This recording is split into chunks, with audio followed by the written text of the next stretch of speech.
বিয়ে বাড়িতে যেভাবে মাটন রান্না করা হয় আমি আপনাদের সঙ্গে সেই পদ্ধতিতেই মাটন রান্না করে দেখাবো। নমস্কার, কুক উইথ রাহা চ্যানেলে আপনাদের স্বাগত জানাই। বানানো এতটাই সহজ, খেতেও দুর্দান্ত। চলুন দেরি না করে শুরু করছি। এখানে আমি 1 কিলো মাটন নিয়ে নিয়েছি, ভালোভাবে ধুয়ে রেখেছিলাম কেটে। প্রথমে মাটনটাকে দিয়ে দিলাম, তারপর আমি এখানে 4টে মিডিয়াম সাইজ পেঁয়াজ কুচি করে রেখেছিলাম সেটা দিয়ে দিয়েছি। এরপর দিয়ে দিলাম তেজপাতা, শুকনো লঙ্কা, এরপর রসুনের পেস্ট দিয়ে দিলাম আমি 3 চামচ, আদার পেস্ট দিয়ে দিলাম আমি 3 চামচ,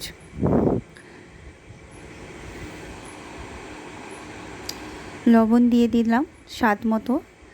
তারপর এর মধ্যে আমি 2.5 চামচের মতো লঙ্কা গুঁড়ো দিয়েছি, 2 চামচ হলুদ গুঁড়ো দিয়ে দিলাম, জিরে ধনে গুঁড়ো দিয়ে দিয়েছি 1 চা চামচ। তারপর দিয়ে দিচ্ছি একটু বেশি পরিমাণে সরিষার তেল। এরপর এর মধ্যে আমি টক দই ফাটিয়ে রেখেছিলাম সেটাকে দিয়ে ভালো করে মাংসটাকে মাখিয়ে নিচ্ছি। মাটন শুনলে কার কার জিভে জল আসে অবশ্যই কমেন্ট করে জানাবেন। এইভাবে একবার বানিয়ে দেখুন, আশা করছি আপনাদের খুব ভালো লাগবে। সব কিছু দেওয়া হয়ে গেছে, ভালোভাবে মাখিয়ে নিয়েছি। এরপর আমি গোটা গরম মশলা দিয়ে দিয়েছি। এখানে উনুনে আমি আজ রান্না করে দেখাবো। উনুনটা জ্বালিয়ে নিয়েছিলাম, এরপর আমি কড়াই বসিয়ে দিয়েছি। এখানে আমার আর কোনো কাজ নেই, ঢাকা দিয়ে দিলাম।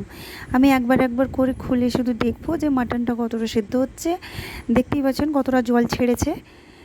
জলটা যতক্ষণ না শুকিয়ে যাচ্ছে আমি এইভাবে ঢাকা দিয়ে দিয়ে কষতে থাকবো।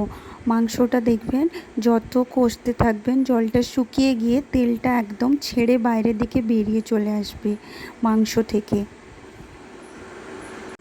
দেখতেই পাচ্ছেন কতটা জল শুকিয়ে গিয়েছে, মাংসটাও অনেকটাই সেদ্ধ হয়ে গিয়েছে। আর তেলগুলো দেখুন মাংস থেকে কতটা ছেড়ে ধীরে ধীরে বাইরের দিকে বেরিয়ে আসছে। মাংস কষানোর উপরেই নির্ভর করে মাংসের রান্নার তরকারির স্বাদ কেমন হবে।